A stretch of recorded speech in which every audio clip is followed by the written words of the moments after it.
அதாவது பேரவைத் தலைவர் வாயிலாக இன்னும் இங்கே தெரிவிக்க விரும்புகின்றேன். இந்த அரசு ஒரு புது டெக்னிக்கை ரெகுலராக ஃபாலோ பண்ணிட்டு வராங்க. எதையாவது ஒன்று செய்யறதுக்கு முன்னாடி அந்த செய்தி இவங்களே லீக் பண்ணிடுறாங்க. உடனே அதற்கு எதிர்ப்பு பலமாக இருந்தால் உடனே ஒரு யூடியூன் சொல்றேன். தேவையற்ற பிரச்சனை திருப்பும் நான் சொல்லுகிறேன். இந்த பிரச்சனையை ஒட்டி மற்றும் பேசுங்கள். எந்த ஸ்ட்ராட்டஜி எந்த இதெல்லாம் என் முன்னால் இருக்கிற பிரச்சனை தேவையில்லை. வாங்க, இந்த பிரச்சனையை ஒட்டி தான் தலைவர் பேசிட்டு இருக்கிறேன். முதலமைச்சர் அவர்கள் கர்நாடகா போறார் அப்படின்னு வேளாண் துறை அமைச்சர் ஒரு பேட்டி கொடுக்கிறார். அப்புறம் அவரே அதை மறுத்து பேசுகிறார். அப்புறம் இன்னும் 2 அமைச்சர்கள் அதிகாரபூர்வமாக எந்த முடிவையும் நாங்கள் எடுக்கவில்லை என்று கூறுகிறார்கள். 13 பேர் கொண்ட ஒரு குழு போகுதுன்னு திரும்பி செய்திகளில் பார்த்தோம். கடைசியில் என்ன ஆச்சுன்னா, கர்நாடக முதலமைச்சர் சொல்லிட்டார், நீ இந்த தமிழ்நாடு முதலமைச்சர் இங்கே வர வேண்டாம், நாங்கள் தண்ணியெல்லாம் கொடுப்பதற்கு தயாராக இல்லை என்று கர்நாடக முதலமைச்சர் அவர்கள் தெரிவிக்கிறார். அவர் சொன்னது உண்மையா இல்லையா என்றால் முன்னவர் மாண்பு பேரவைத் தலைவர் அவர்களே, மாண்பு எதிர்க்கட்சி தலைவர்கள் தாங்கள் குறிப்பிட்டதை மறந்து ஒவ்வொன்றாக அவர்கள் பேசிக் கொண்டிருப்பது என்பது மரபின் அடிப்படையில் சரியாக இல்லை. என்று சொன்னால் என்ன முக்கியமான பிரச்சனை என்ற முறையிலே தான் அவர்களுக்கு இவ்வளவு நேரம் பேச அனுமதித்தார்கள். மீண்டும் அதையே திருப்பி நம்முடைய எதிர்க்கட்சி தலைவர்கள் ஒரு அரசியல் ரீதியாக பேசி வருவது சரியாக இருக்காது.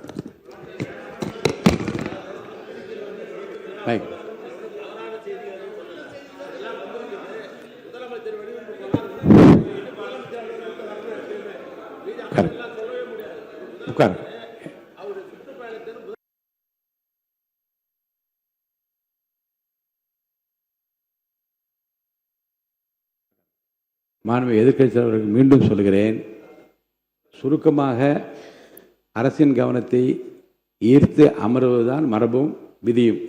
அந்த அடிப்படையில் உங்கள் பேச்சை நீங்கள் முடித்துக் கொள்ளுமாறு அன்போடு கேட்டுக்கொள்கிறேன். தவறாக எதுவும் பேசவில்லை. இல்லை, தவறு சரி. அனைத்து கட்சி கூட்டத்தை கூட்டப் போகிறீர்களா இல்லையா, எப்பொழுது கூட்டப் போகிறீர்கள்? இன்னொன்று, கர்நாடக முதலமைச்சர் சொல்றாரு, முதலமைச்சர் இங்கே வர தேவையில்லை, தமிழ்நாடு முதலமைச்சர் இங்கே வர தேவையில்லை, தண்ணி நாங்கள் கொடுக்க முடியாது, தண்ணி இல்லை அப்படின்னு கர்நாடக முதலமைச்சர் சொல்லியிருக்கிறார். இதையெல்லாம் கேட்டுதான் நான் தெளிவுபட விரும்புகின்றேன். தமிழக முதலமைச்சர் கர்நாடகா செல்வதாக இருந்தாரா? அப்படி இருந்தால் ஏன் செல்லவில்லை? இப்போது உங்களுடைய நிலை என்ன என்பதுதான் என்னுடைய கேள்வி. 2வது பிரச்சனை, பயிர்க்கடன் தள்ளுபடி பற்றி பேச விரும்புகின்றேன். தேர்தல் வாக்குறுதியில் நீங்கள் கொடுத்த வாக்குறுதி முழு பயிர்க்கடன். நான் இதெல்லாம் அனுமதிப்பதாக இல்லை. உங்களுடைய 56 விதியின் கீழ் கொடுத்திருக்க கடிதத்தில் ஒட்டி நீங்கள் நிறைய சொல்லிவிட்டீர்கள். நான் உறுப்பினர்கள் பேச வேண்டும். கவனத்தை ஈர்க்கின்ற அந்த நேரம் முடிந்துவிட்டது. நான் அடுத்த உறுப்பினரை பேச அழைப்பேன். ஹெட்டிங் வேண்டாங்க. நான் என்ன சொல்றேன், நீங்கள் பாருங்க, உங்களுக்கு பேசுவதற்கு மாண்புமிகு எதிர்க்கட்சி தலைவருக்கும் மாண்புமிகு எதிர்க்கட்சிகளுக்கும் பேசுவதற்கு நிறைய அவகாசம் வேறு வேறு மானிய கோரிக்கைகள் வருகிறது. அப்போ நீங்கள் விரிவாக விளக்கமாக நீங்கள் பேசுங்க, பதில் சொல்வதற்கு அமைச்சத்தை இந்த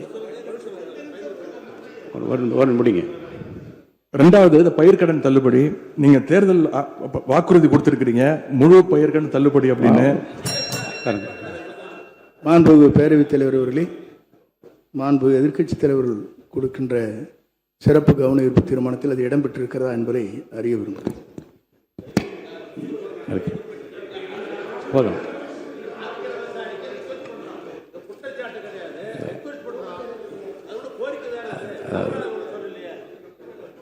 பாருங்க, கவனத்தை ஈர்க்கின்ற அந்த பிரச்சனையை மாறி இது வேறு வேறு திசைகளிலே செல்லுமானால் எந்த பிரச்சனைக்காக இதை அனுமதித்தேனோ அந்த பிரச்சனை நிறைவேறாது. அவர்கள் கூர்ந்து இதற்காக தான் நாங்கள் விவசாயிகள் போராடிட்டு இருக்கிறாங்க. நீங்கள் பயிர்க்கடன் தள்ளுபடி முழுமையாக கொடுப்போம்னு சொன்னீங்க, கொடுக்கல. இதையும் சேர்த்து தான் அங்கே விவசாயிகள் இங்கே போராட்டத்தில் ஈடுபட்டு இருக்கிறாங்க. எவ்வளவு டைம் தேவைப்படும் அப்படின்னு சொல்ல வேண்டும். அதே மாதிரி டெல்டாவில் இருக்கக்கூடிய அனைத்து தரப்பு விவசாய சங்க பிரதிநிதிகளையும் சந்திச்சு பேசுகிற மாதிரி முதலமைச்சர் அவர்கள் ஒரு கூட்டத்தை கூட்ட வேண்டும். 3வதாக, குறுவையில் நஷ்டத்தை சந்திச்சிருக்கக்கூடிய விவசாயிகளுக்கு இந்த அரசு உரிய இழப்பீடு வழங்கணும்னு கேட்டுக்கொள்கின்றேன். எங்களுடைய ஆட்சியில் 6.5 லட்சம் ஹெக்டேர் அளவுக்கு குறுவை சாகுபடி நடந்துச்சு. ஆனால் இன்றைக்கு இந்த வருஷம் இந்த ஆட்சியில் வெறும் 1.5 லட்சம் ஹெக்டேர் அளவுக்கு தான் குறுவை சாகுபடி நடந்திருக்கு. நீங்கள் ஸ்பெஷல் பேக்கேஜ்னு சொல்லி 134 கோடி அறிவிச்சிருக்கிறீங்க. அதை எத்தனை பேருக்கு கொடுத்துருக்கிறீங்க என்பதை இந்த அவையில் தெரிவிக்க வேண்டும். ஏதாவது கணக்கெடுப்பு நடத்தியிருக்கிறீர்களா? மாண்புமிகு பொதுப்பணித்துறை அமைச்சர்.